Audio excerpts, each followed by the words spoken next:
Going on, everybody? Welcome back to another Bond's Apartment YouTube video. Look who I have here. Views from Mark. What's up, pal?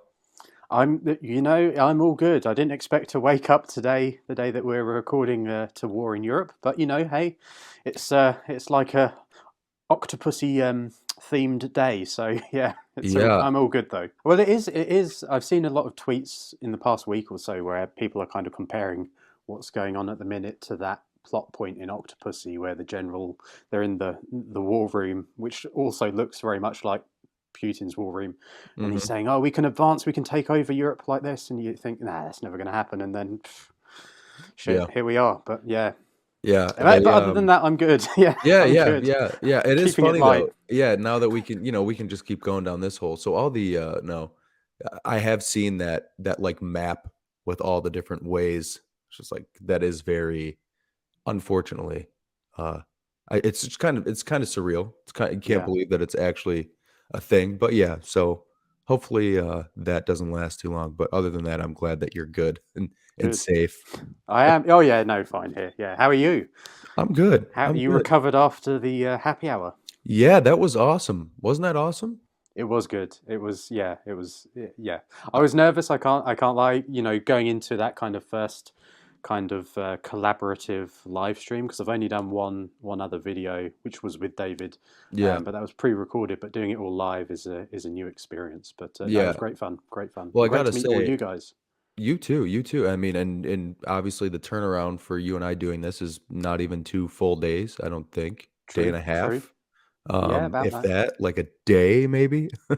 But yeah, I mean, you did fantastic. I had no idea that that was your first real live stream. Yeah. Yeah. Excuse me. As I say, yeah, it was. I've done one other kind of collaborative video with David about a month ago where I had an idea to do a follow-up video to owning the Spectre limited edition, which is over here. Mhm. Um, and because I get asked about that on my channel or Instagram, oh, are you going to do a follow up, or what do you think, having owned it now 6.5 years, blah blah blah. Yeah, And I thought, okay, well, I could do that, but it would just be me talking to the camera for like a minute and a half, saying it's great, love it, no regrets, right. thanks, goodbye, The value's increased. Hell click the yeah. like, yeah.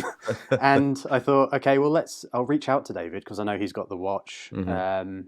and yeah, we made it happen. So that was the first thing I kind of did collaboratively, and then yeah, to get the message from David and say, hey, would you like to? I think originally it was going to be Skyfall, Mhm. and I said, yeah, I'm up for that. And then he sent me a message last week and said, actually, would you like to come on Spectre? I was like, yeah, okay. So like, here's the thing. I was like, okay. It's like, we're not going to tell anyone. Like, not even you guys knew that I Yeah. was coming on. Like, I was in the green room of Yep. this Yep. conferencing or streaming site, and I could see all of you guys. I could hear what was going on. Mhm. David could clearly see me, but you guys had no idea. So it was a nice build up. Had I thought about it more, I would have perhaps tried to do like a little introduction video, like I don't know, Blofeld stroking a cat, or trying to get the lighting so that I was in silhouette or something, and then appeared or something. But maybe next time.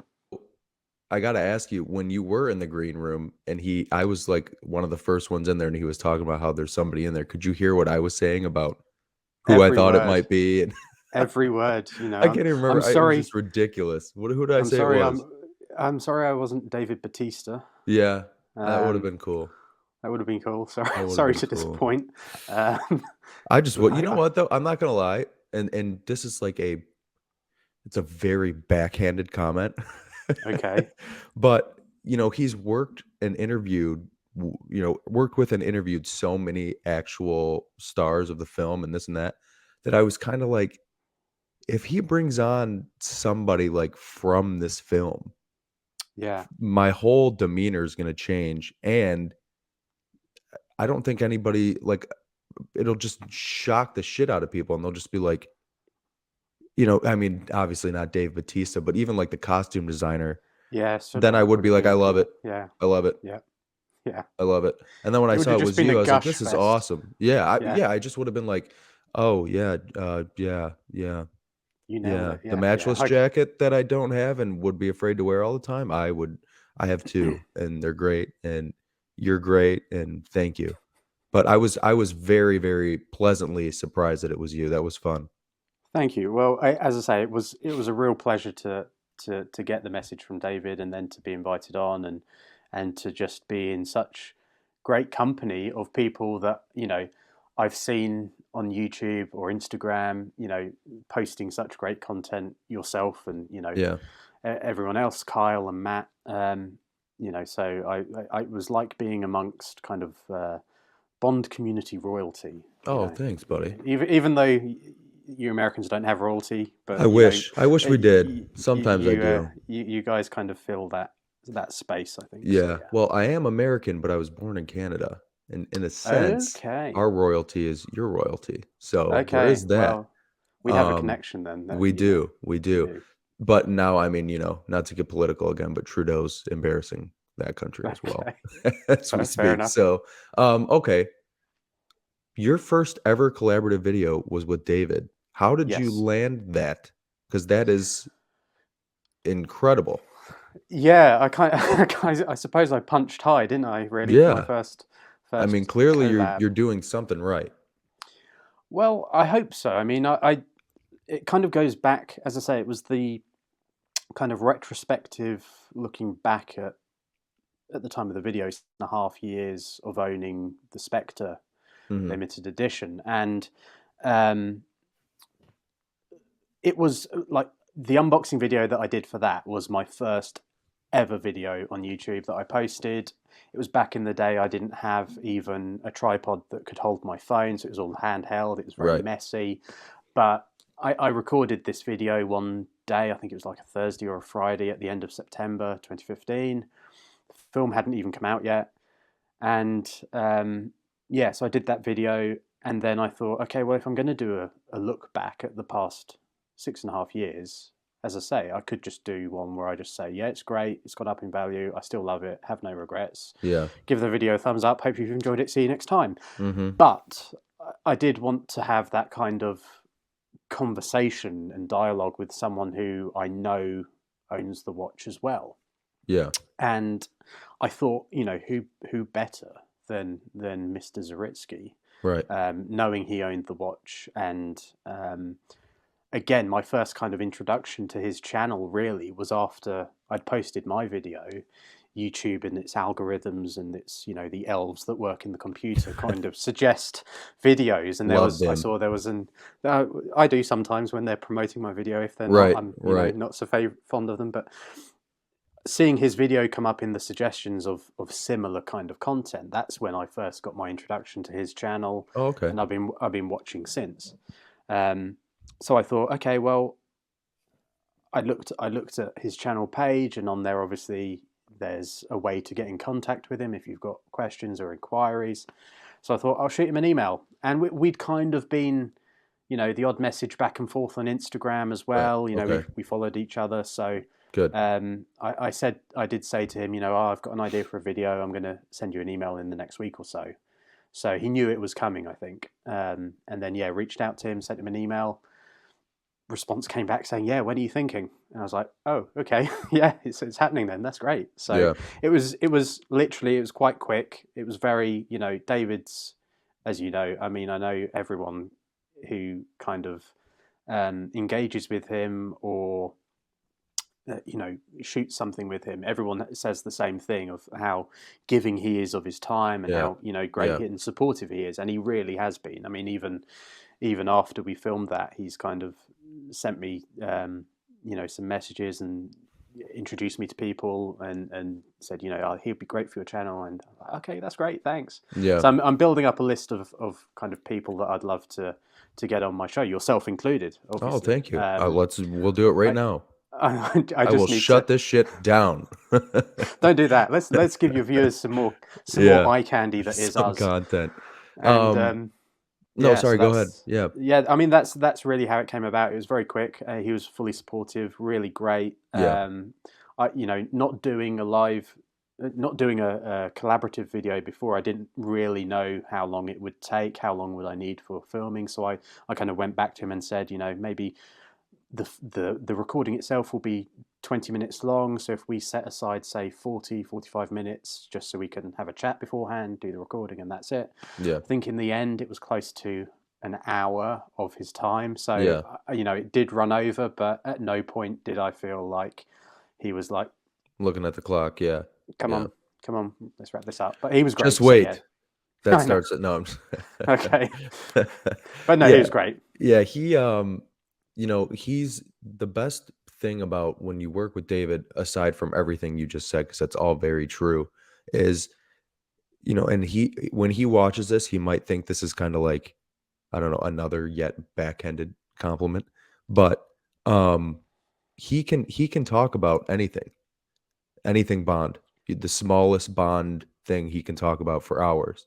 So you're never like, even if you show up to this stream or whatever completely unprepared, he's over prepared. So he's prepared for you and me and everybody else on there, and he'll make you look great. You know what I mean? Yeah, yeah, Not saying absolutely. that's what happened in your video, because if he wasn't on there, it'd be shit. Thanks. No, it's just Yeah, no, I know. you know what I mean? He can literally, you can be like, "Hey, I wanna do a video on the 007, pins from the 007 store," and he'll be like, "Okay." And then 2 hours later, you'll be like, "Why is this video about pins so damn good?" Yeah. That's the David effect that I've noticed. Well, he's just got such a wealth of information and knowledge, I think. Not just Bond, but movies in general. I certainly get that sense from him. Yeah. And I think I said in my video, as I was wrapping things up, I could sit here and chat to you all day. But like again, in this case, it was 7 a.m. where he was, it's 7 a.m. where you are now. Mhm. Um, I could happily sit there and talk to David all day, or any of these content creators in the Bond community, because I think we all have that passion and that kind of interest that it's just fun to discuss things and share ideas and Yeah. thoughts and theories and what have you. So yeah, Yeah. After we finished that StreamYard event with David and he jumped off and the 4 of us stayed on, I messaged him. I was like, "We're still on there." He's like, "How is that possible?" He's like, "I ended it." I was like, "I think we all have to leave." And I was like, "You're kind of missing some gold here." We talked for what, probably 20 minutes about more James Bond stuff. yeah, I think it was excuse me, yes, 20 minutes or so. Yeah, I think it was gone 1:30 in the morning here by the time I Yeah. finally got to bed. It's just So never enough. There's just somehow yeah, never enough Bond. yeah, never enough Bond, never enough time, Yeah. but No time no to time. something. So your introduction to David wasn't the typical one. So it didn't come through James Bond lifestyle like most? No, no. As I say, like you mean my very first kind of Yeah, just like finding. stumbling upon his content. Yeah, no, that was, as I say, that would have been back in 2015, Oh, okay. kind of end of September. I just loaded my first ever video to YouTube, and then you get the suggestions pop up, and I saw this channel, Bond Experience. I thought, what's that all about? So I had a look, and there's a few videos on there already, as you know, and yeah, it just went from there. I just started following and watching, and then you kind of you see that people are on Instagram too, so you start following on Instagram, and Yeah. all these different channels and ways to kind of engage with content, and yeah, that was kind of my first introduction. And another one of the first videos I saw of David's was a review of the Tom Ford Mexico City suit, and I, Yeah. I just remember he was his decking outside the back of his house. He was on the decking and like he was climbing over the furniture, the patio furniture and the garden furniture, just to show the range of movement Yeah. and how it looked in reality. Which is another great thing about his channel. There's items of clothing, Bond related clothing that he kind of gets his hands on and wears, and you can see it moving on a real person. Whereas when you see it on some of these websites, it's hard to get an idea of what it's going to be like from a static photo. Right. So that's another great well of information and knowledge, is actually some of the reviews that he does on clothing items, because that's kind of led me to purchase some of them as well over Right. the years. So Yeah. so yeah, that's how I was introduced. That's my that and that's a very, very good segue into your channel. That's why David's channel, of course, and then yours, because even just talking kind of like we spoke the other day about just the materials of these suits, the patterns of the suits, that goes for basically anything.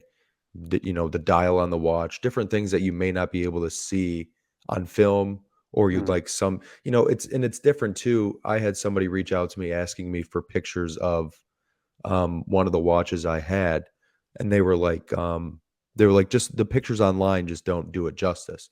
And at no. first I'm kind of thinking like, I mean, the pictures online, they probably spent thousands of dollars on these pictures. I was like, I can send you a picture on my phone. It's just going to be, but it's like there's angles that you never get to see.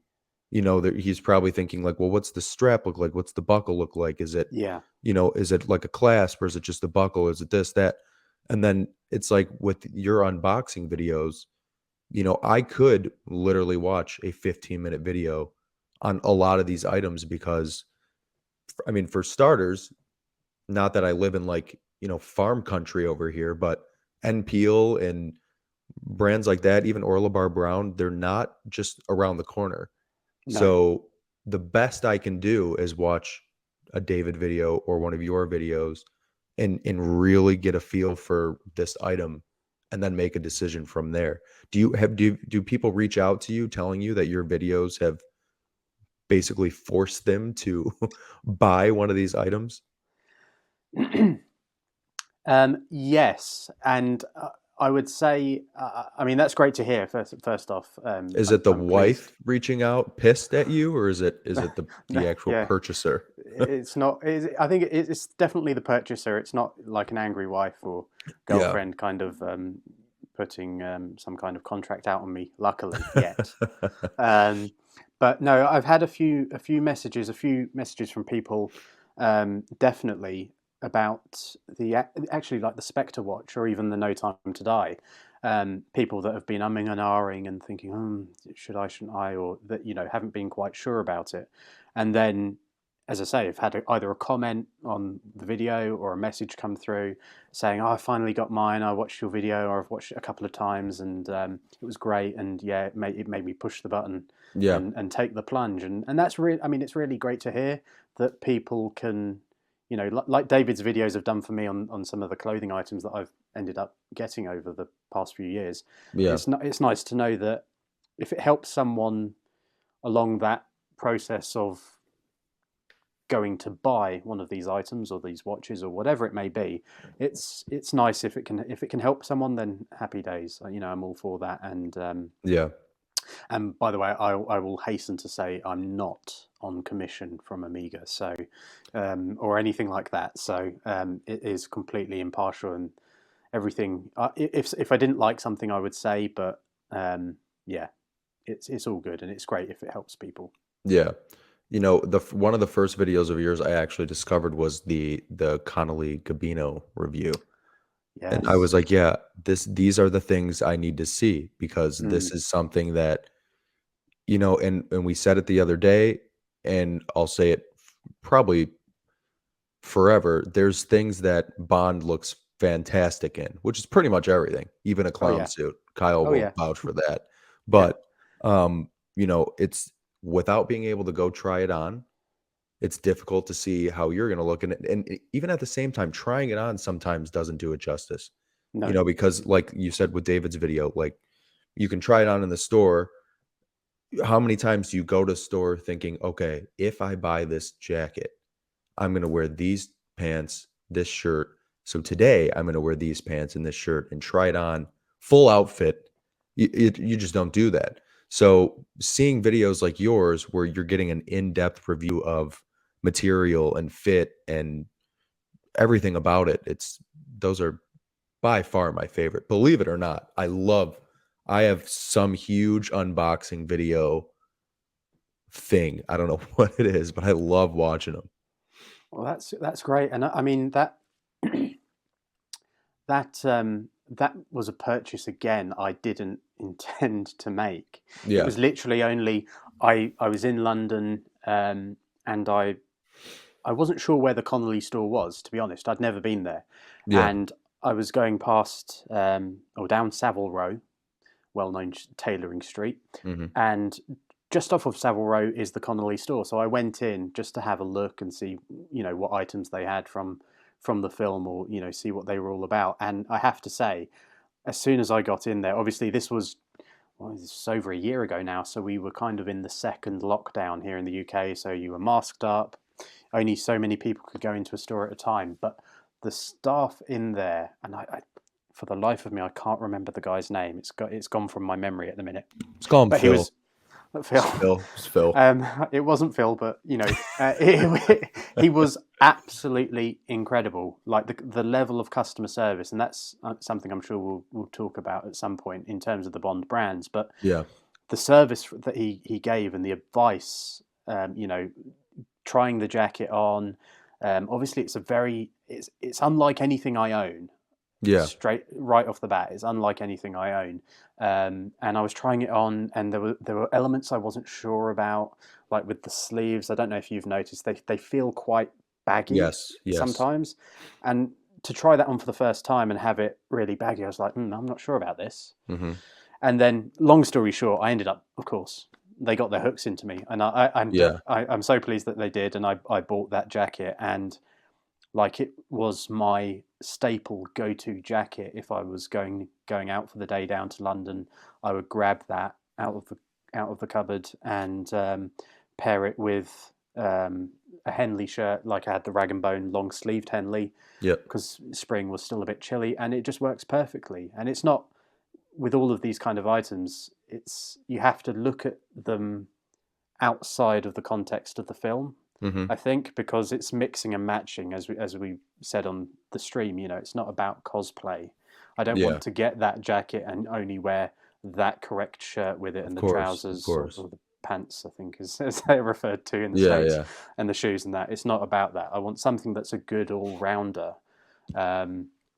So yeah, and I think I'm starting now with my videos, or going forwards. I've never really done the part where I try stuff on very much, Yeah. and Okay. there's reasons for that, and it was very kind of self-conscious reasons. Obviously, I mentioned the other evening, I've got the glasses because I have a light sensitivity, Mm-hmm. but I'm also, something that a lot of people don't realize, I'm also a wheelchair user. I can't Oh, walk okay. or stand, and it was only for that reason that when I was doing a lot of the, say, Oliver Brown unboxings or the MPL unboxings, I would do the unboxing part and comment on the packaging, the feel of the material or the look, etc.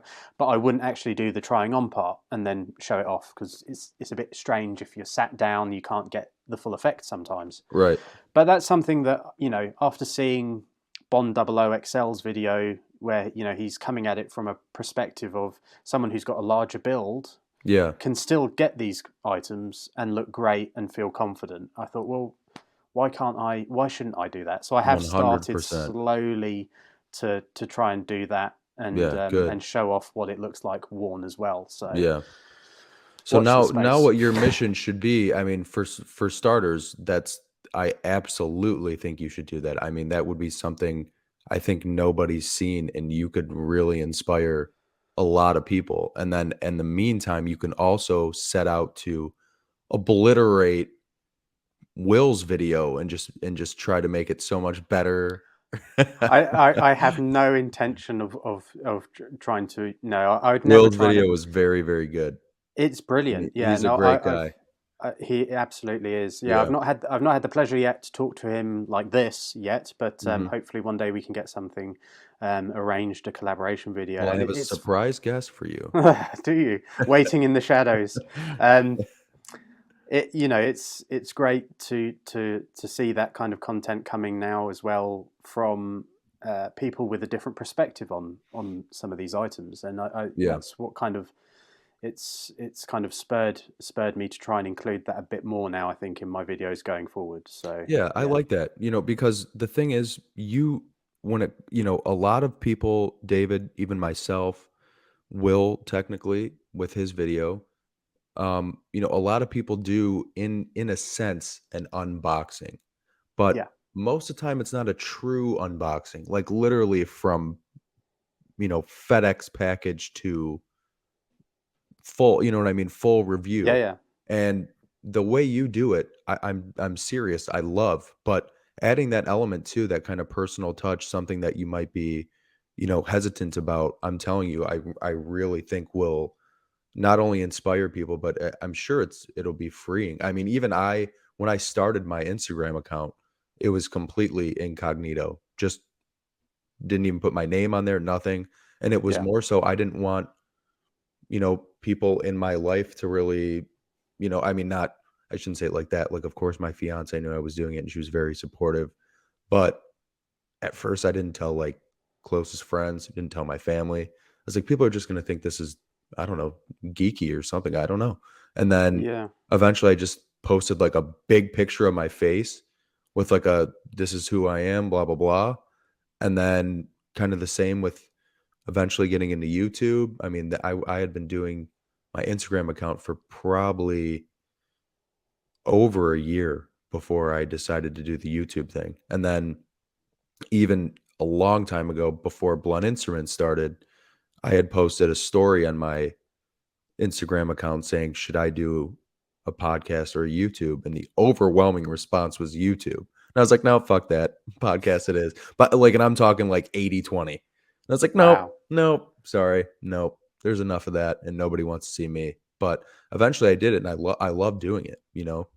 Can I ask you a question now? No. What? Okay, Yes, right. please, please. No, no, no. Well, what did finally spur you on to kind of to start the YouTube side of things, or even the podcast side? What was the Um, impetus behind that? so, and I've told this first part of the story many times, but I had, just like here, I've got some notes on yourself. I had something like that going with my Instagram. My page started because I actually discovered David. I don't know if it was one of his first videos. I mean, it really could have been, but we're talking all the way Casino Royale, Wow. on James Bond lifestyle. And I was just this like 18, 19-year-old kid working away corporate life and bored as hell and just stumbled across James Bond lifestyle and then eventually David through there. So to think that it took me over 10 years or 10 years basically to decide to like somehow find a way to contribute is kind of nuts to think about. But 10 years later, to 28, 29 years old, I'm 30 now. So I think I started this May 2020. Um, they did one of their operation, I think it was Phoenix was the one that they Yeah. did. And it was, COVID had been going on for a couple months. And I somehow caught wind of the stream, jumped into it, and just saw all these like names, being James Bond, dressing like Bond, Omega Bond watches, James Bond AU. I was like, "Who the hell are all these people?" Like truly. I mean, and of course I knew Joe and Harris and maybe even Kyle, um, and Remmert, of course. But other than that, I was like, there's all kinds of people doing this. Yeah. And I literally logged out of it, thought of the name Bond's apartment like in like 5 seconds, whether it's good or bad. And That's great. thank you. I appreciate that. And literally went to Gmail, made Bond's apartment at Gmail, made Bond's apartment on Instagram, logged back into it, and was like, "What's up?" And Joe was like, "Hey, Luke," or "Hey, Bond's apartment," or whatever. And I was just like, "Wow, holy shit!" And then from there, like I said, I had these notes on my phone, and I started. Monday was a watch picture. Tuesday was a Bond girl Oh, I picture, see. Yeah, and I yeah, hated it. I hated doing it, and nobody I hate saying it like this, but nobody like none of the big players were following me. I was like, "Why?" Like, but it's a Bond account. Like, don't you just follow Bond accounts? And it wasn't until I was like, "This is stupid." I posted the picture of like me, and I was like, I need to do more. I need to be more creative with this, especially during COVID. I'm bored out of my yeah. mind. And then just started actually posting creative things, ideas, whatever. And eventually that led to doing the podcast with Jake and then eventually the YouTube. But I'm not really sure what the main I think it was just wanting to continue to expand it, I wanting think to talk about things or whatever. Yeah, I think that's a really great point that you make as well. In that it's finding the content that you post. It's whoever you are. It's finding the the posts that resonate with you, rather than having maybe that strict plan, as you say, Monday's a watch day, Tuesday's a Yeah, content girl day. which is I awful. think that's where I'm still kind of, for lack of a better term, finding my feet or my wheels Mhm. on what direction I want my channel or my Instagram to take. It's certainly in the past 6 months been very Bond heavy, obviously for obvious Yeah, reasons, but it was never the intention to kind of have it as a Bond channel right. 100%. And I'm sure I'll figure out which way it's going to go. But I mean, I'm loving the bits that I'm doing at the moment. So Yeah, I think it's finding something you're comfortable with, isn't it? And something that connects with you and inspires you. And at the end of the day, it's a passion, isn't it, for all of us? So it's just doing what makes you happy. yeah. I mean, it's definitely like a dance like nobody's watching Yeah, scenario. yeah, It's like I've posted videos. I mean, you've got videos that many of them have over 100,000 views. You have hundreds of thousands of views. I've posted some that have five, 600. I posted some that have gotten over 17,000, which for my page is huge because it's so new. But when I post them, I have zero clue what response they're gonna get, yeah. and you kinda just have to not care, Yeah, you you know? can't, you really can't gauge what reaction a video is going to have. For example, sorry to keep coming back to it. My first ever video that I posted, as I say, the thing that made me kind of carry on with doing pieces was I posted it on a Thursday or a Friday, and that weekend I was going away with a couple of friends into Belgium, and I was away, and I just thought, I'll have a look on my phone and see how many people are watching it. And at the time, in the course of maybe 3 4 days, like 400 people have watched it. And for me at the Mhm. time, I was like, oh, this is amazing. People Yeah, like it.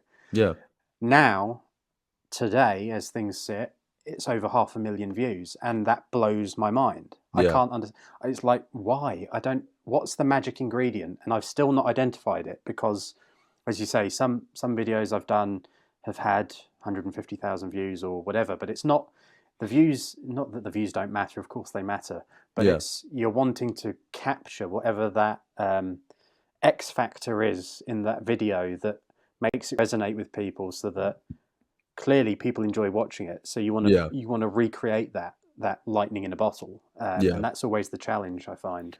I think what it is, well, for starters, that video came out, like you said, before the film. Yeah, So, people were aching to see what this watch looked like in as many different views as possible. So, I mean, even one of mine, my most successful one is a review on the Adidas shoes, and I did it yeah, with Donnie Waldron of Quantum of History, and he filmed a little segment. I did one, and we both kind of reviewed them. But first off, people love shoes, big Adidas like sneakerheads, and then also even David hadn't done a review on it yet. So it was kind of like one of the only videos out there. And yeah, then, with yours, with the Spectre Watch, like even Hodinky, that type of brand, or just, any like even a watch enthusiast, it's not just about like, oh, so it's, 41 millimeter, it's, NATO strap, whatever. It's like I want to see you unboxing it. I want to see and hear your first look at it, your yeah, true thoughts, not like a 5-minute clip on just the stats of it, and yeah. that's it. Like, I mean, one of the best parts, I mean, I can't really say that, but I can even see it there. The box is stunning that it comes It in. is. Yeah, It's like people wanna see that too, and yeah. something like, are you familiar with Hodinkee over there? I'm no, no, can't So say I am. that's like I'll send you some links to it, but basically it's like a huge watch blog, website, you know, magazine, YouTube, and it's massive, massive. And they do this thing called talking watches. Well, they Okay. have some sort of celebrity or somebody, and they literally sit down with them at their house, coffee shop, whatever, and they've got their entire watch collection sitting in front of them. They go through each piece, why they got it, why they chose this one, sentimental value, whatever. But we're talking at most, if somebody had the Spectre watch, it would get maybe a minute in the sunshine. You know what I Yeah, mean? So it's like a full video on it, including the box and it on your wrist and your thoughts and your genuine reactions, that's not very common, you No, know? no, and it's the story as well. I think behind, like like David said, you know, when you buy something like that, or any kind of watch or Amiga, or, you know, their investment pieces, their emotional purchases, and there's always, or very often, some kind of story that's unique to you as to how Right. you've come to have that watch. David's story's great about, you know, being in the airport and him and Danielle seeing the Spectre watch in the boutique there, and them saying, Mhm. "Oh, we've got two, but one of them sold." Um, and then yeah, Danielle kind of encouraging him, "Go for it, why not?" I mean, Yeah. what a supportive wife, Oh, right? yeah.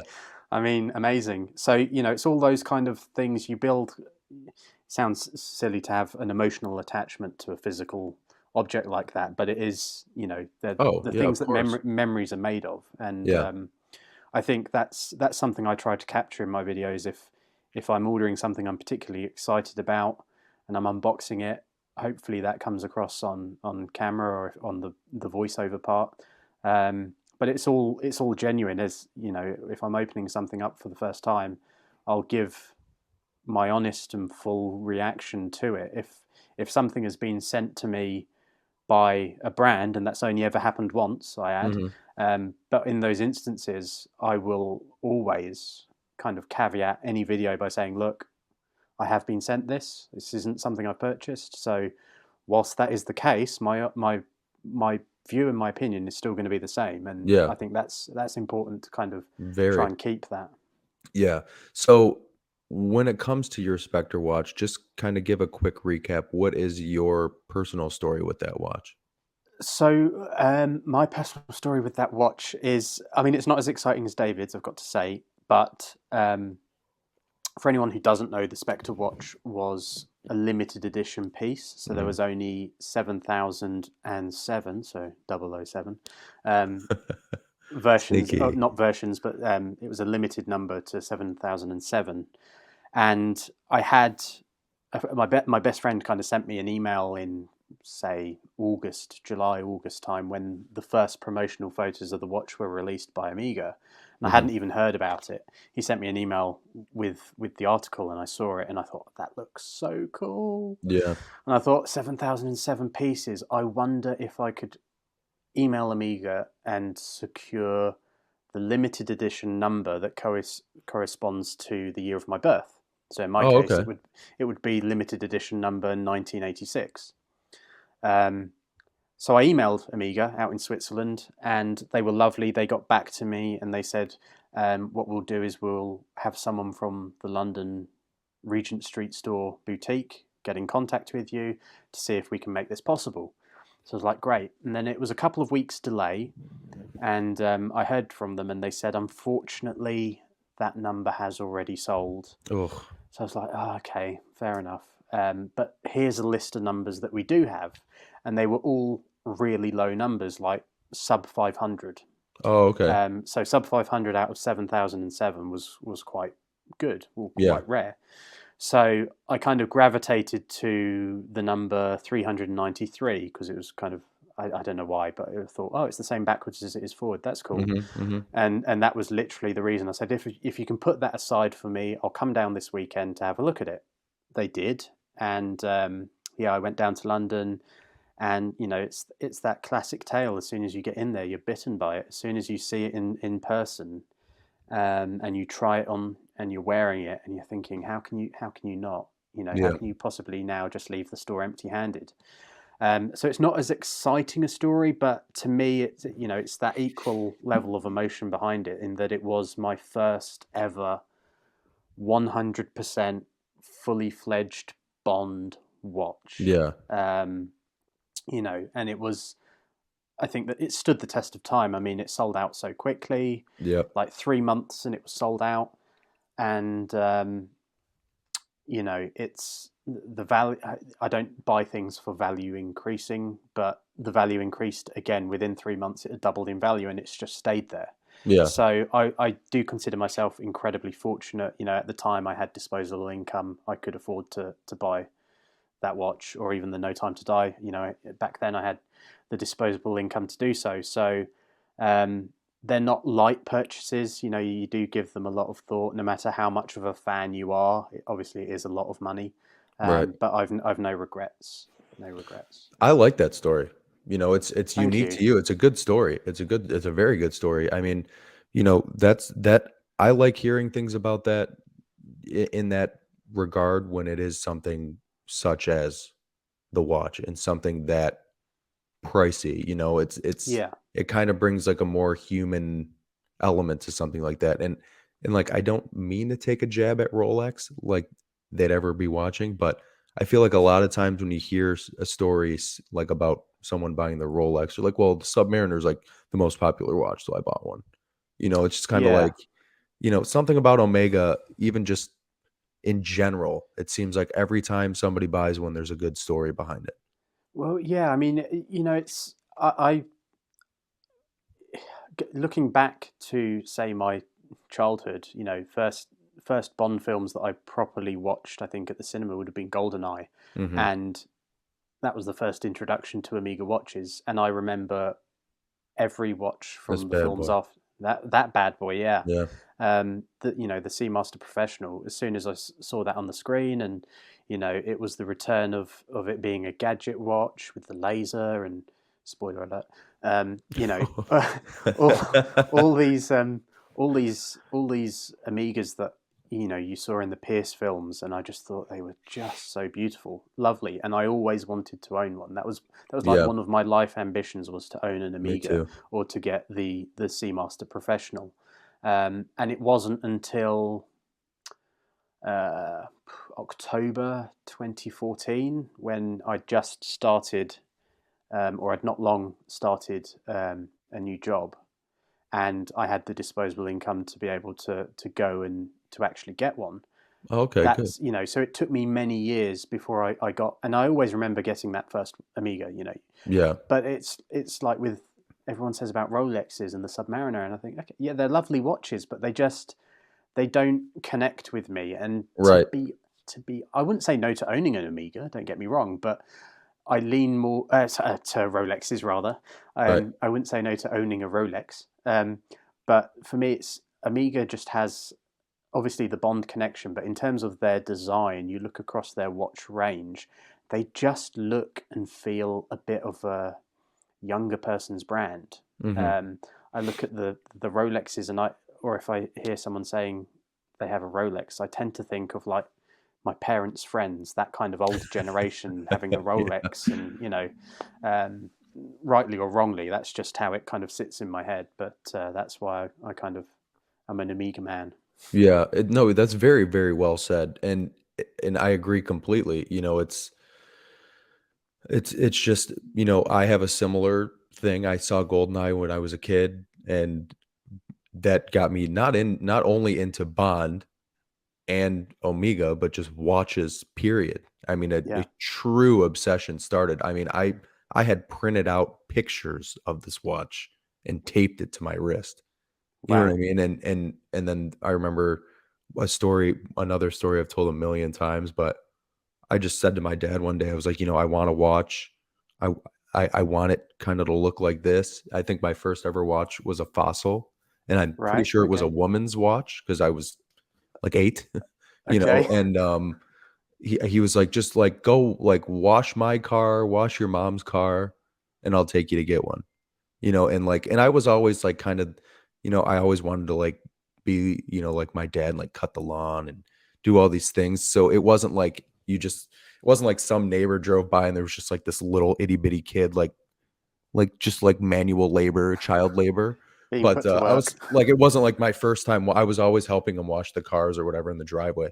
So I was like, Yeah. "Okay," washed his car, and then he took me to the mall, and, oddly enough, the same mall where the Omega boutique is here in Michigan, but, which Okay. is kinda like full circle, even though this, being the Brosnan GoldenEye watch, can't get it at a boutique anymore, but, my story is cool because it actually when I finally found it, I'd actually had one before.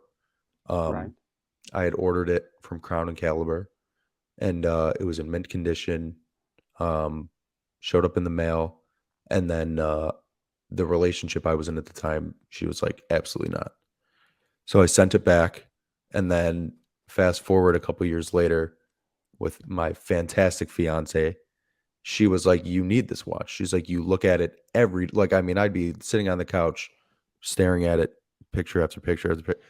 She's like, "Just order it." So I ordered it, and Jake and I were actually mid recording of a podcast, and I was sitting at the kitchen table, and the doorbell rang, and I was like, "Holy shit, man!" Ran downstairs, and I didn't even have to take a link out of it. I mean, the time Wow. was set; it just fit, and we're talking truly like a true, probably 20 years from the first time laying eyes on it Yeah. until actually owning it, and it was Yeah. just worth every second. Pun intended, Yeah. I Very guess. good. Yeah, No, that's so I amazing. love those. I love those stories. Yeah, I think you never forget your first Amiga or your first, your first watch like that. I Yeah. mean, I remember every one. There's a story behind everything that I've come to own, and I'm going to at some point I'll do a video featuring all of my watches together. I think the only time they've appeared on film together was like an Instagram reel I did where I put them on the Christmas tree as baubles instead of baubles. I had the watches, so Yeah, I yeah. kind of did that, and that's the only time they've appeared in one shot together. But yeah, I'll do a video in the future and kind of tell a bit of the story behind each of them because I think yeah, I think people would be interested because I mean they're yeah, we'll see anyway. We'll Yeah, I see. mean, and that's the thing, the watch world is huge. It really is. Yeah. Yeah, and one of my I will say this with that Hodinkee thing that I told you about earlier, when they do these talking watches, you'll see celebrities or entrepreneurs or whoever they have on there, and they have watches that you would never expect somebody with money to collect. Really. Some Seikos or Mickey Mouse watches or even like old tags, but it's like every story or every watch they have has a story. There's a reason behind each one. Yeah. And I think it's good to watch that too because you get introduced to different brands and like something like Seiko, collectors have a very, very big love for Seiko because of their movements and everybody just thinks because they're on the much cheaper end of the spectrum that they're not as good, but pretty much every collector on there has Seikos and a lot of Speedmasters. You see a lot of Speedmasters. Yeah. Um, and of course a lot of Rolex, but yeah, I mean posting a watch video with all your watches would do very well.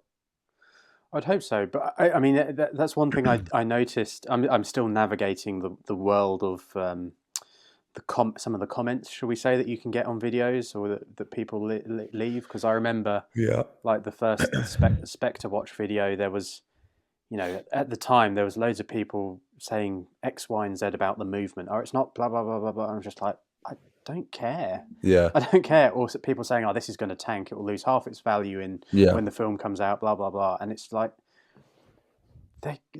I mean, I get every community, whether it's the Bond community, whether it's the watch community, whether it's the car community, everyone can be a bit militant, but it's like, chill Yeah. out. I mean, Yeah. at the end of the day, Yeah. um, I don't know if it's a yeah, jealousy thing. I don't know what the problem is, but I don't know. I don't know. I yeah, mean, I yeah. don't know. It's honestly it's something that doing what we do, it's just going to happen Yeah, and hopefully you let it just kind of roll off yeah. your shoulder. I do just roll with it. Yeah, who's very good at teaching you how to good one. Thank you. I see you're very well versed in the puns. I am. I'm very self-deprecating. It's quite funny actually. I think I picked up on this the other night when we were on the live stream because obviously I don't know if you realised beforehand that I was a wheelchair user or whether the other guys did, but No. we were talking about I think it was one of the suits and I think it was either yourself or Kyle said I think it was Kyle when he said he went in and he tried on the the Mexico City suit, and you try it on, and it makes you stand a few inches taller. And I kind of I smirked, and I could see David. I don't know if he did pick up on it or Yeah. my amusement at that. But yeah, no, I'm very self-deprecating Yeah. when you get to know me, and That's a yeah, good thing. You I got do to like keep the it light. puns. Yeah, You you do, got to yeah. keep it Well, light. there's no point. There's no I'm point sure being David miserable. did pick up on it too. He would pick up on something like that. He doesn't really miss anything. Um, so I know you have a couple Instagrams. So you've got views from Mark, and then did you say Yeah, you had two more I watch do. related Instagrams? Yeah, yeah. Like it kind of started with the Spectre Watch, obviously being first Bond watch. I thought at the time I'll set up a Spectre Amiga account and just post pictures of the Spectre Watch. So I have that one, and then I did the same when I got the No Time to Die back in March 2020. I think I said to David, it was literally the weekend before we went into lockdown here in the UK, the first lockdown. And rather than going out and buying food or toilet paper as everyone else was doing, I Yeah. went and bought a watch. So, as you do, I would priorities. much rather do that.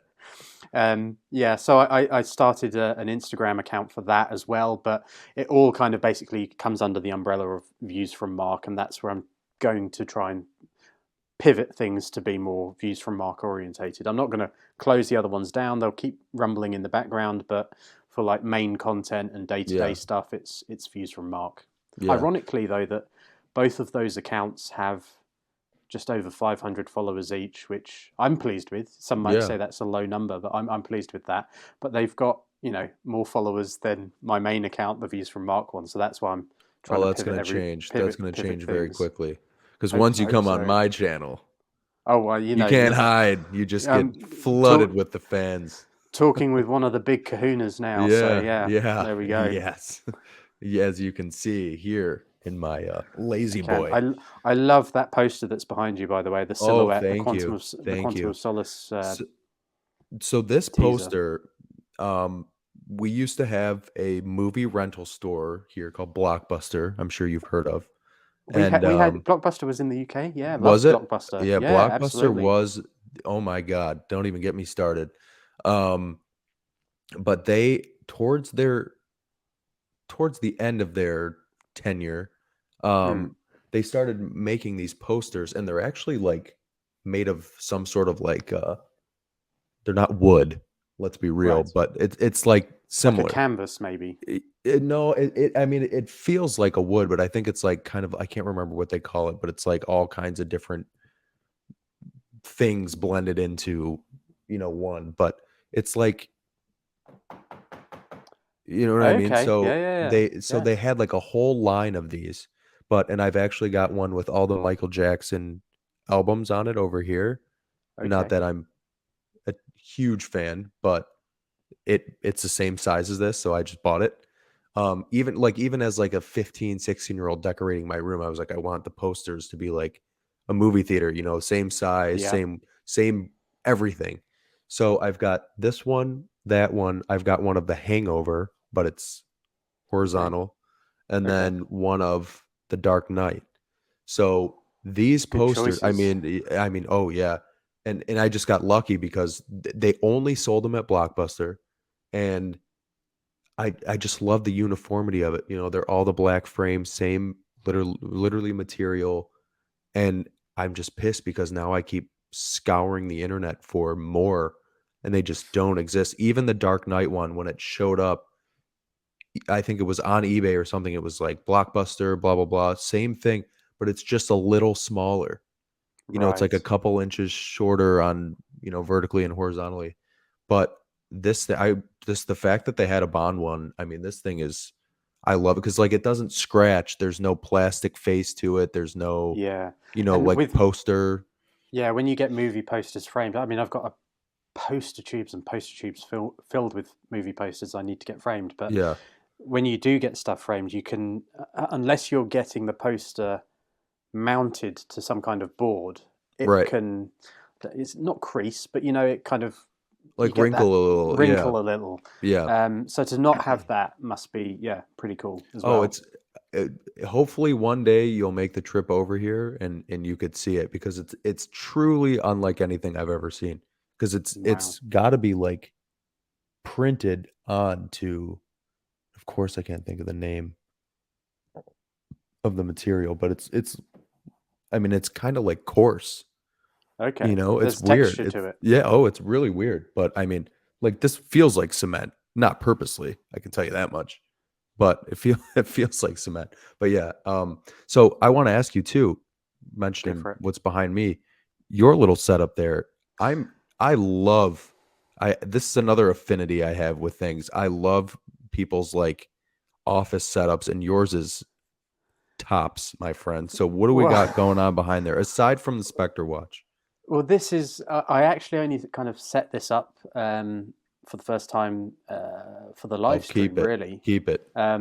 But I'm currently, like most of my videos, you'll notice there's a brick wall behind me, and Mm, that's because I generally film all my unboxing stuff in the conservatory, which is in the back of the house, because okay, there's like the ceiling or the roof is kind of a diffused light, so it's okay, always quite even lighting. So that's why I film in there.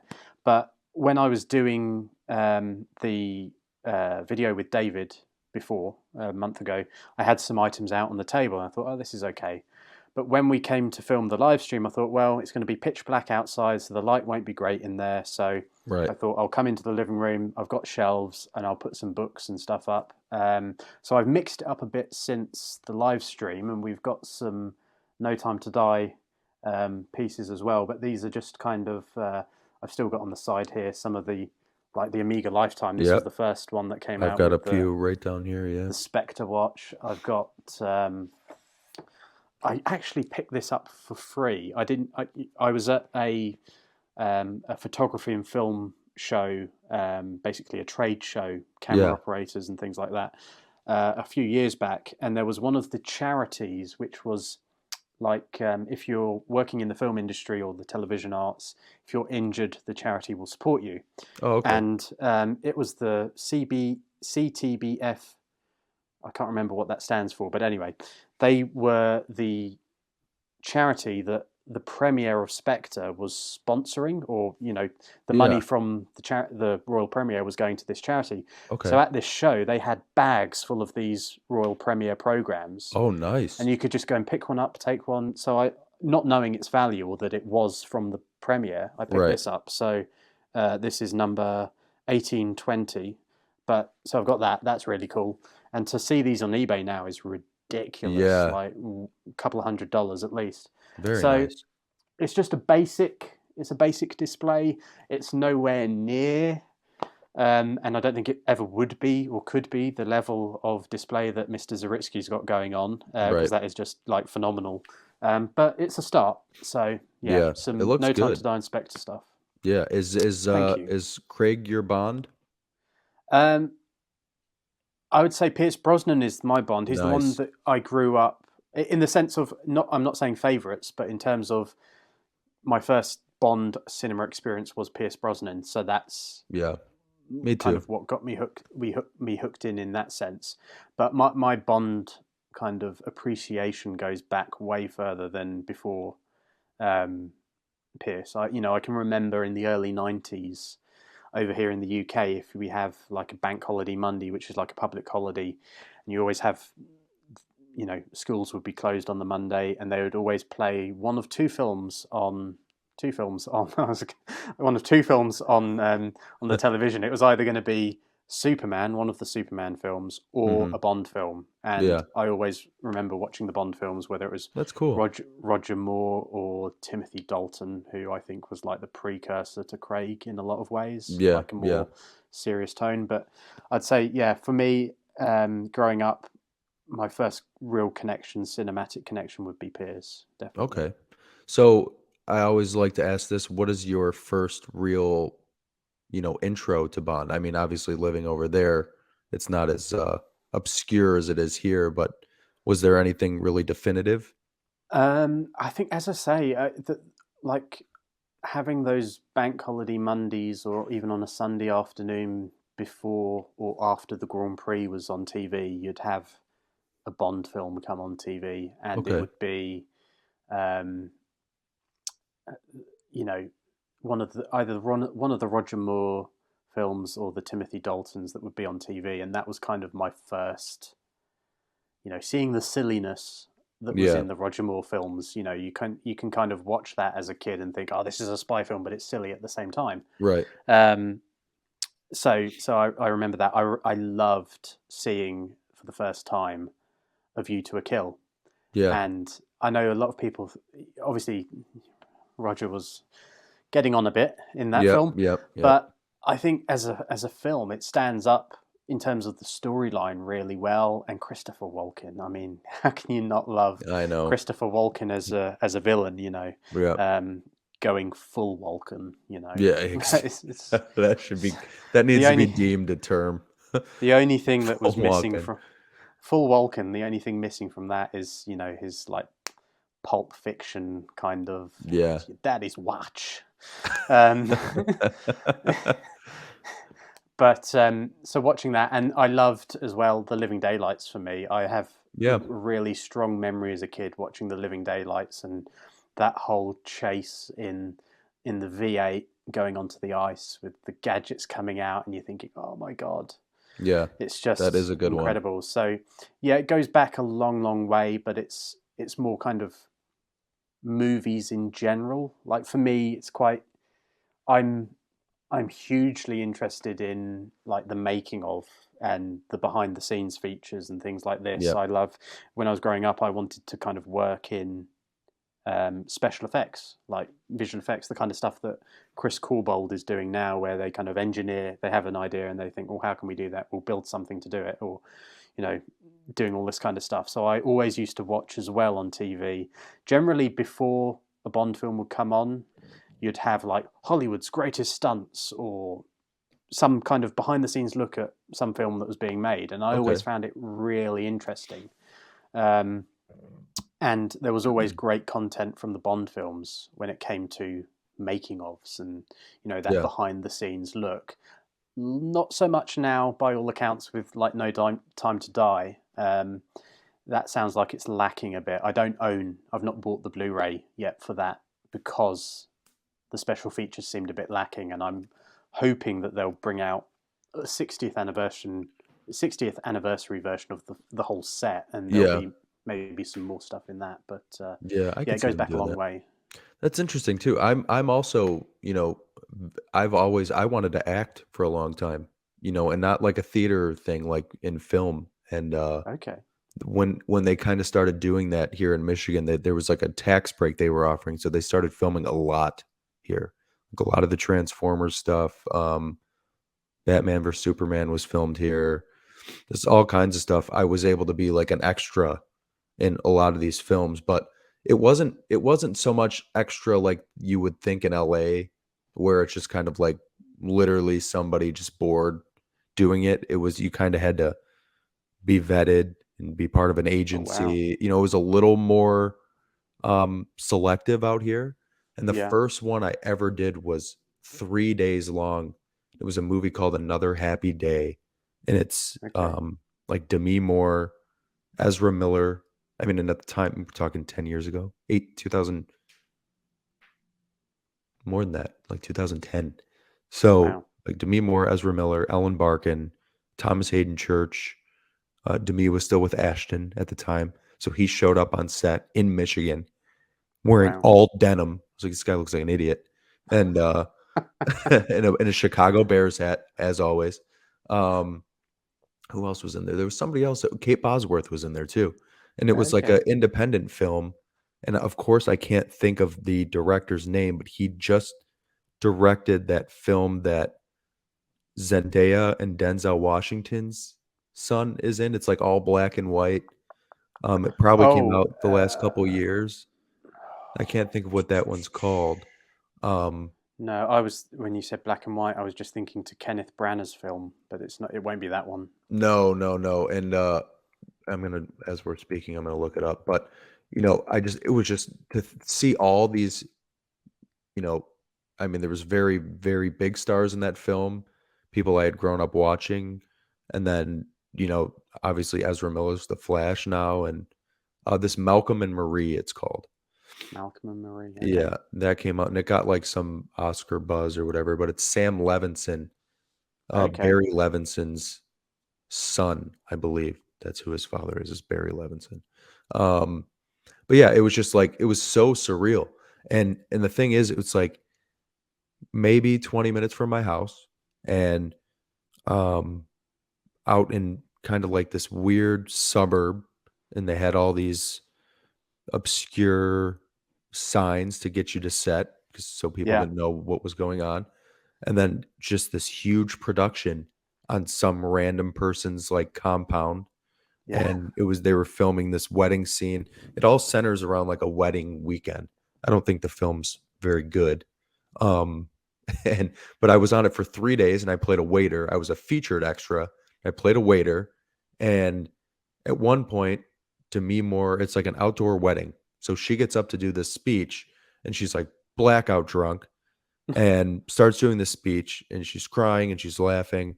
I was like, I need to find a way to like take my tray and be right behind her.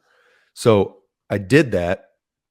And I was thinking, you have to act though, too, because if you're in this shot and you're just like staring at her, or thinking Ashton Kutcher's over there. So whatever she was doing, I was like playing along with. When she said something Right. funny, I was like, and movie came out 6 months later. You can't see me in it. So I worked on it for 3 days. You don't see me one time, and then I did two or three more, and you also don't see me in any of those either. So, but I Well, got the it's bug doing that. It was yeah. incredible. I wanted to do Yeah. that so bad, but I never committed to it. I never moved anywhere to do it, and I don't know, maybe thought I wasn't good enough or something. Sometimes I regret I'm it, sure but that's I'm sure that's not the case. It's never too late. That's the thing, isn't yeah, it? that is It's never too true. late. That is true. But yeah, no, that's pretty cool. So do you work in film? No, not at the moment. No, I at the moment I'm in between roles, shall we say? So Okay. I was working. I started working in 2014 for one of the biggest mobile operators in the world, pretty much. Mhm. And I was working their HQ in an office based role, doing project management and things like this. And anyway, over the last few years, I kind of worked my way up the company and got to quite a senior position. And then there were some personal circumstances that kind of took over at the end of 2019, Yeah. and I had a month off, and then came back at the start of 2020 or December 2019. I came back, and then of course we went straight into lockdown, and I was still kind of sorting stuff out from what had gone on in 2019. And long story short, basically, um, with my health, I was struggling with health wise, and had to take some time off in 2020.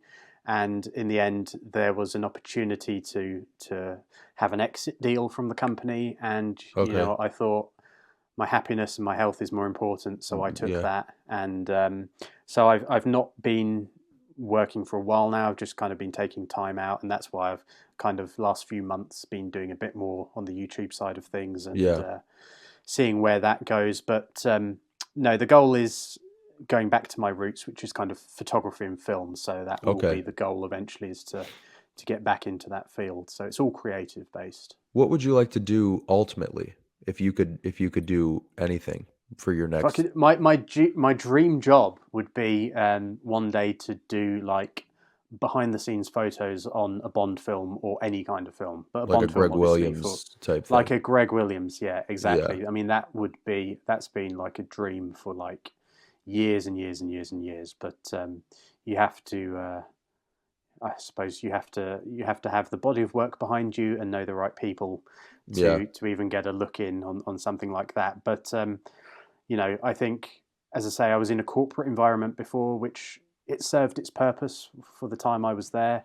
Mhm. But it got to that point where my health and future happiness and my own being the master of my own destiny was more important.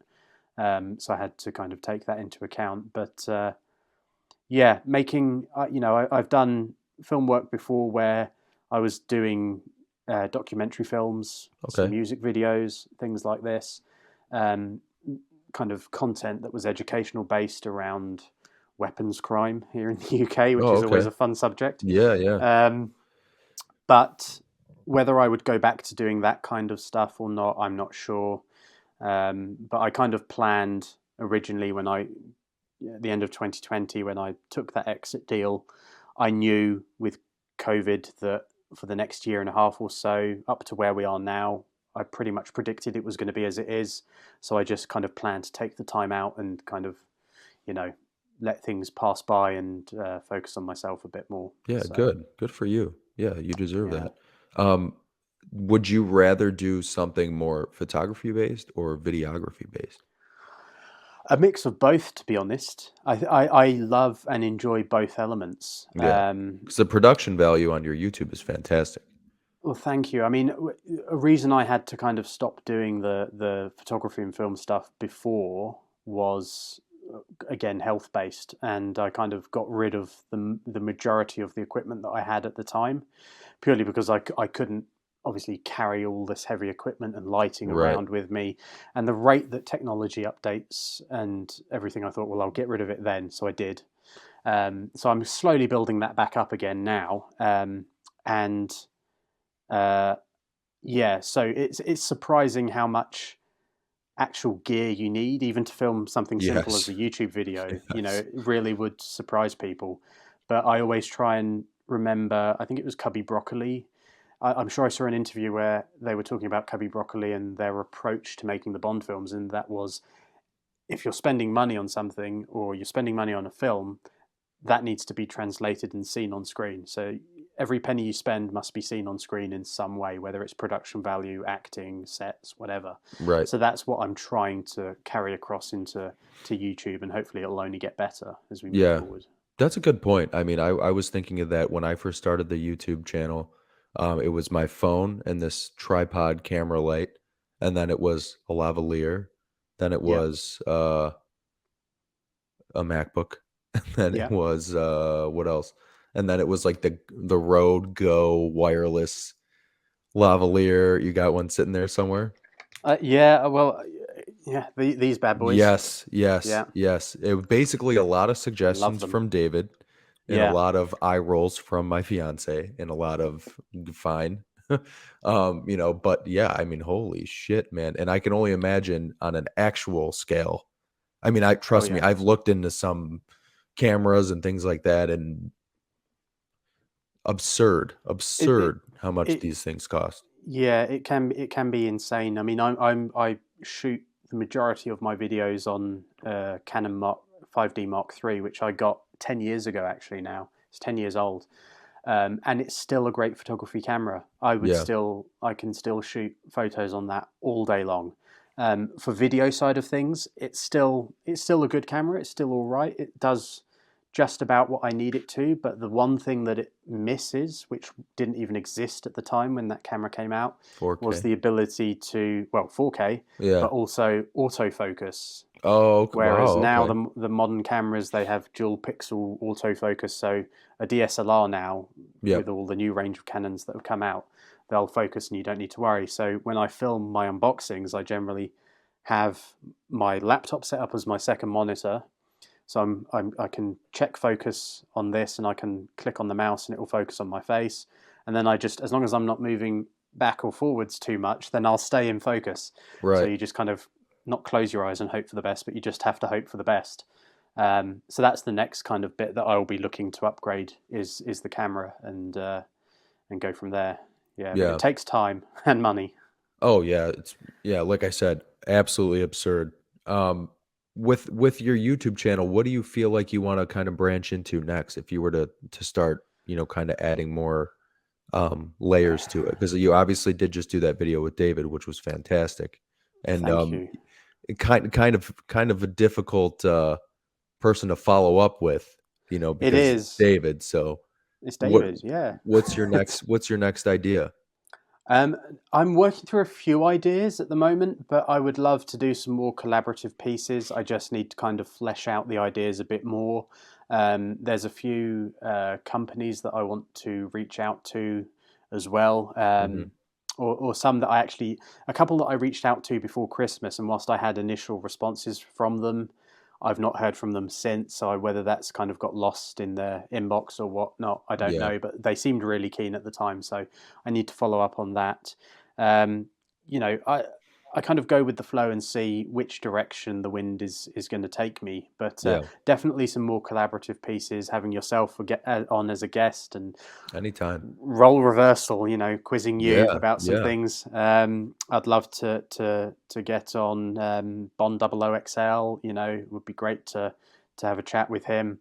And so many people, Amiga Bond watches, get Lorenzo on. There's so many people, and I'm Mhm. I'm I'm not going to list everyone, but Yeah. Yeah. loads of people that I'd love to do some collaborative pieces with, and some of the brands would be great to kind of work, or get the opportunity to do some content with them, or maybe I don't know if there is 60th anniversary collections coming out. The dream would be to kind of get an inside or a slightly ahead of time look at some of that Yeah. stuff so that I can put some content together to coincide with its release. But Yeah. That'd be cool.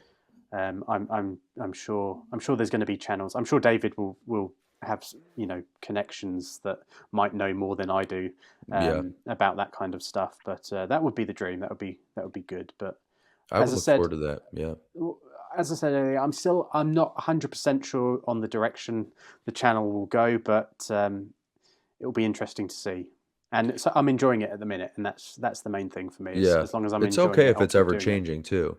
Yeah, Yeah, because a lot of people consider me more of like a style-based account, but you know, you're technically for my YouTube really like the second interview per se I've done. The first being Will from Bond 00XL, but there's been other things on there. David and I have talked about style, of course, but I did like that Lego time lapse and did a history of the watches I've had and a story on how I got this watch and it's if you get an idea that comes to you and you feel like putting it out there, just go for it.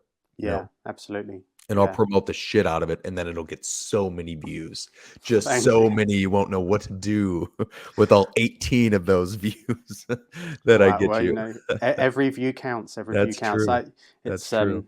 I think as we said earlier, it's I don't necessarily do it for the views, and it's interesting to find what connects with people and what they enjoy watching. But Yeah. as long as I'm enjoying what I'm doing and creating stuff that I enjoy creating, if other people enjoy watching it, then happy days, and Yeah. I'll continue to do that, or at Yeah. least try. So we've been on this for over an hour. So Yes, before we start to wrap this up, people are going to be like, there's no way he's going to say this, but let's talk a little bit about Bond. For go for most it. people watching this, they might think we have been the whole time, but we've kind of been talking more about you and I and our relationship to Bond. But I Yep. kind of want to know a little more about Bond and how it pertains to Mark. So when it comes to, you know, this character and what we've seen for the last 15 years or whatever it's been with Craig. Yeah. What would you like to see in the future? Would you like a more Brosnan type Bond or a Roger Moore or kind of more of what we've seen? I think there needs to be a balance and a mix. There is this theory that goes around where I don't know if you've heard it. You kind of have your Sean Connery is your more serious Bond, then you have your George Lazenby, which is a bit more light-hearted. I think was it, or am I thinking of this the wrong way round? It goes serious, comedic, serious, comedic. So basically, Roger Yeah. Moore would have been more light-hearted. Timothy Dalton was more serious. Pierce Brosnan was more light-hearted. Daniel Craig more serious. So going forwards, I mean, I think there needs to be a balance. I love what they did with Craig in Casino. That whole introduction Yeah. and the more kind of serious, emotionally serious and grounded tone that took. I would like to see more of a carry on of how Bond and the general feel of the film was in No Time to Die. Like it had all those elements that you wanted, the emotion and the seriousness. The witty one-liners were back. You Yeah. had the gadgets. So from a tone point of view, I think that was very good, and I think if they could maintain that going forward with a similar kind of balance, I'd be happy with that. I think. Yeah. So when you saw No Time to Die and you left the theater, Crying. How Yeah. did you feel?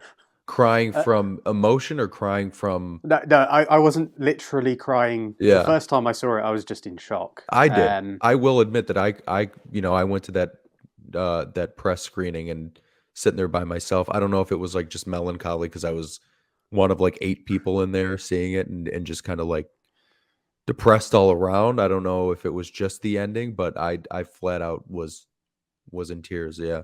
Yeah, I mean, as I s- I was really fortunate as with the kind of relationship I built up with the MPL store. The lovely sales assistant there kind of took my name down and said, "I will be having an event to mark the release of the film. Would you be interested?" I said, "Sure." And I just thought it would be like maybe some drinks and some nibbles, some Right, cocktails, right. sausages or whatever in the store, and just have a nice time one evening. Then to get an email and say, "Oh no, it's an advanced screening of the film," because all the brands, Amiga, Aston Martin, Oliver Brown, they were all having a screening in London at different locations that Yeah. night.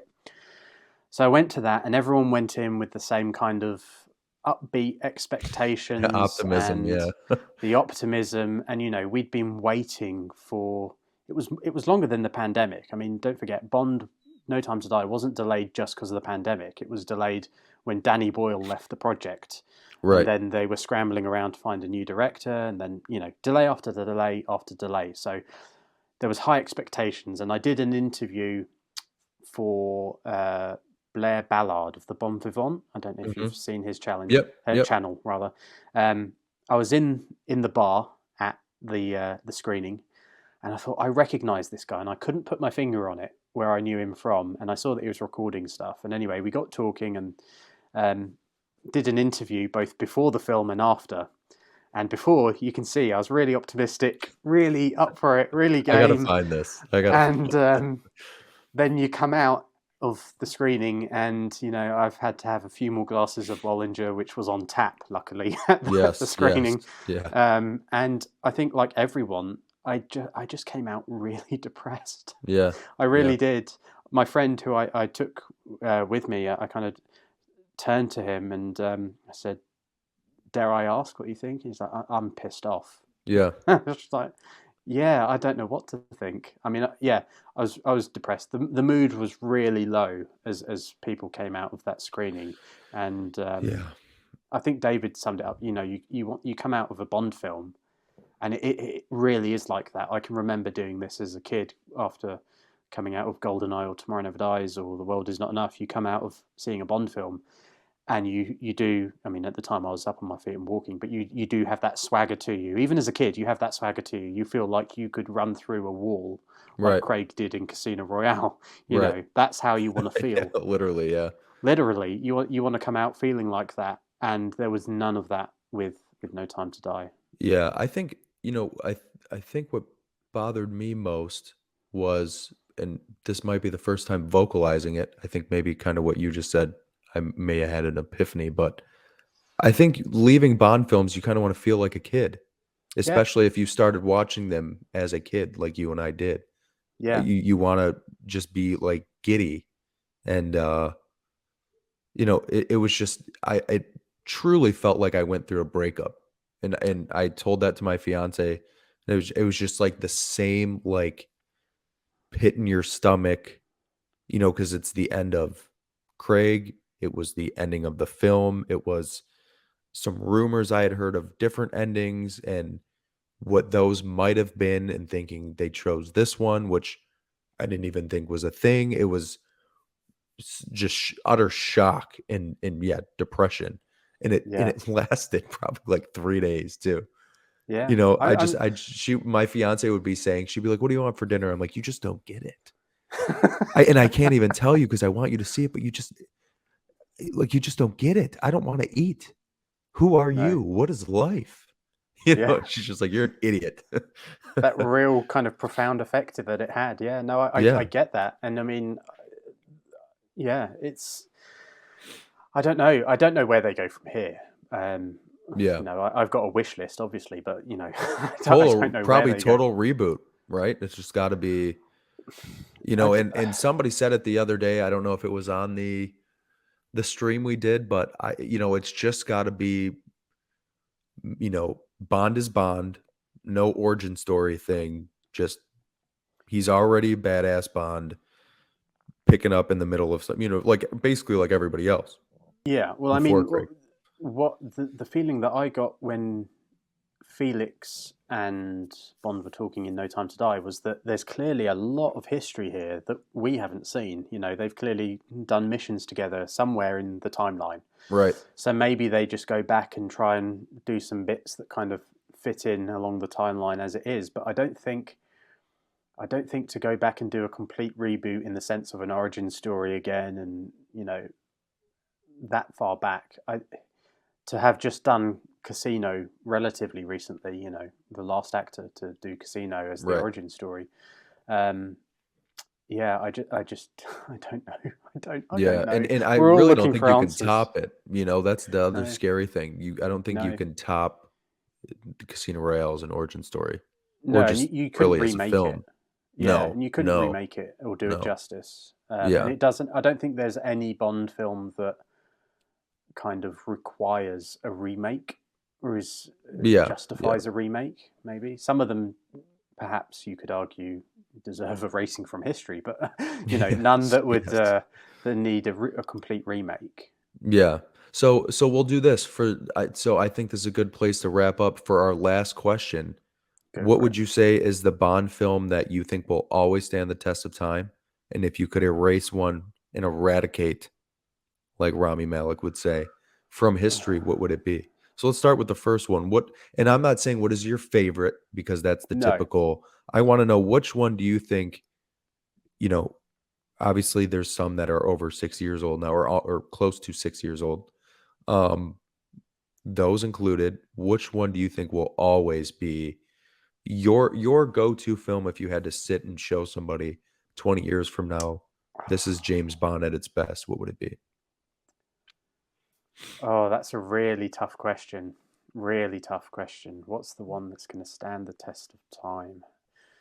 Um, the tricky thing is, they're all films of their time, aren't they? Like Right. the Living Daylights, the whole Russians in Afghanistan thing, was very of the time.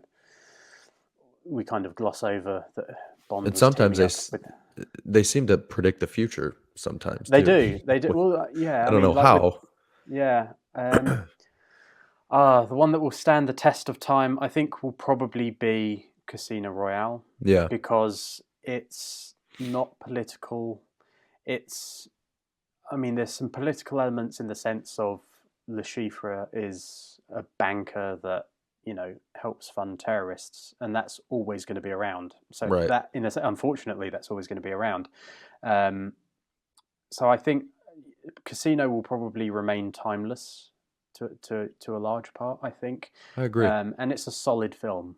It's a Yeah. solid film. That's what I would choose too. And then what is your let's eradicate Just make film? things tidier. Yeah. Um, uh, I would say I would struggle to pick between two. I think. Never say never again. Well, yeah, there's that. Obviously, I don't really count that as a I Bond don't film. either. It's not part of I don't it's not either. part of the Bond canon. Never seen it Neither purposely. is the original Casino Royale from Yes. the No. 60s. No. I've seen glimpses of it on TV, but I can't watch it. It's just nonsense. Yeah. The one that I would eradicate from history, I would probably say Moonraker. Wow. Okay. That Why is may be that? controversial. Just Bond in space and laser battles with astronauts in space. Yeah. Just it goes beyond. I had two options. It was either going to be Moonraker or Die Another Day, Yes. Well, yeah. and Die Another Day is just a rehash of Diamonds Are Forever in a lot of ways. Yeah. Satellite with diamonds that's a laser. Okay, we've seen that before. Yep. But Moonraker, it just doesn't.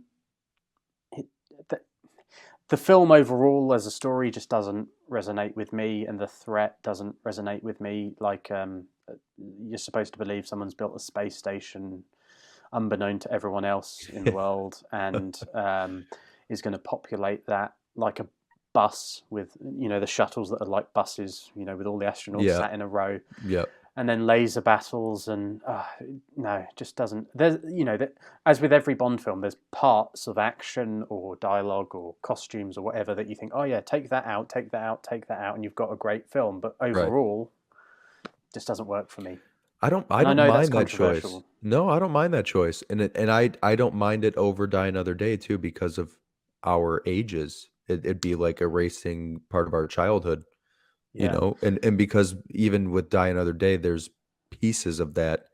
A lot of people say the first half hour is fantastic, yeah. and Apart then from it just, Madonna, yeah, of course, of course. her song, Before, yeah, yes, yeah. So you take the pre-title sequence, yeah, great, love eliminate that. Madonna, Yeah, and then once he gets to Cuba-ish, shut it off, but I mean, there is good elements, yeah, of course, the style's fantastic, all the yes. Brioni, he looks incredible. Oh, absolutely. Um, the watches, of course, the Aston Martin.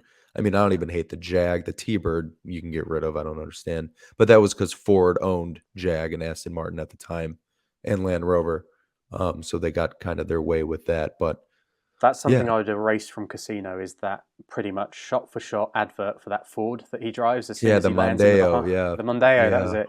As soon as he gets to the Bahamas, I was like, I was watching it in the cinema. And I was like, what the It hell? What the literally hell is looks like a this? commercial. Yeah. It really is. It's like shot for shot, just going to be a commercial. Yeah. Yeah. It's Well, random, really weird. and it was funny too because then eventually so over here at the time, they had the Ford Fusion. The Mondeo was, like, everywhere but the United States. Or I should say Right? everywhere but North America. And then eventually they came out with the Ford Fusion that looked a lot like that. So, of course, yours truly immediately got a Ford Fusion because I was like, "This is the closest thing I can do to Bond," as, like, a 20-year-old. So, It's fair enough. yeah, but the more I mean, yeah, that is just the whole it's almost like they called in a Ford film crew for just that spot. They're like, "Do what Yeah. you want, use it as a commercial, and then we'll take the day off." Or maybe Ford did film that sequence, and then they realised in the editing room, oh, we don't have anything about how Bond gets from the airport to the hotel, so let's just grab the Ford commercial and put that in there. Who Yeah, knows? Who because knows? people really need to know that bit Yeah, of information too. yeah. Well, buddy, thanks for doing this with me. I appreciate it. It's been an absolute pleasure. Thank you for having me on. Yeah, I mean, what a turnaround too. Like we said, I know. Yeah, two not days, not even even 2 days.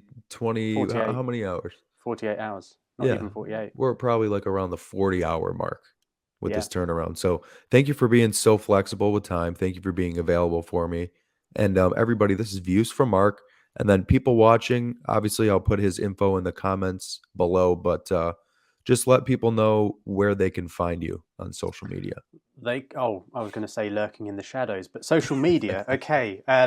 Basically, views from Mark as it appears on this screen. Where is it here? Yep, You can find me on Instagram, Twitter, Facebook, and YouTube, of course. nice. Well, thanks, buddy, and thank you guys for watching, and I will see you all next week.